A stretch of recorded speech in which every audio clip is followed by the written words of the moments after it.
গাইবান্ধায় প্রতিবাদ সভা অনুষ্ঠিত।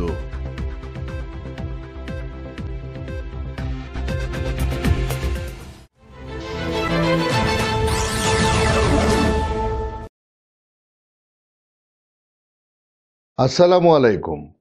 এমকে টেলিভিশনের পক্ষ থেকে আপনাদের আন্তরিক শুভেচ্ছা জানাচ্ছি আমি ইফতেখার।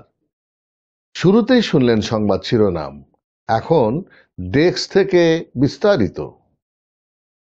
গাইবান্ধায় প্রতিবাদ সভা অনুষ্ঠিত হয়। 2016 সালে 6 নভেম্বর তৎকালীন এমপি আবুল কালাম আজাদের পরিকল্পনায় ও নেতৃত্বে গোবিন্দগঞ্জ বাগদা ফার্মে 3 সাঁতাল হত্যা, অগ্নিসংযোগ, লুটপাট, ভাঙচুরে জড়িত আসামিদের গ্রেফতার ও বিচারের দাবিতে 25 জানুয়ারি শনিবার দুপুরে গাইবান্ধা জেলা নাট্য সংস্থার সামনে আদিবাসী বাঙালি সংহতি পরিষদ, সাহেবগঞ্জ বাগদা ফার্মের ভূমি উদ্ধার সংগ্রাম কমিটি, সামাজিক সংগ্রাম পরিষদের আয়োজনে এই প্রতিবাদ সমাবেশ অনুষ্ঠিত হয়। সমাবেশে বক্তারা বলেন, আদিবাসী নেতা অ্যাডভোকেট সিরাজুল ইসলাম বাবু, কাজী আবুল খালেক, গোলাম রাব্বানী মুসা, জাহাঙ্গীর কবির, তনু সহ আরো অন্যান্যরা। বক্তারা অবিলম্বে এমপি আবুল কালাম আজাদ ও তার সহযোগীদের আইনের আওতায় এনে বিচারের দাবি জানান।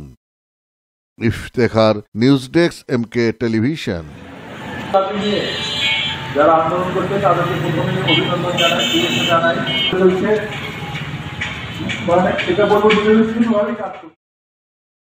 শেষ করছি এমকে টেলিভিশনের নিয়মিত সংবাদ।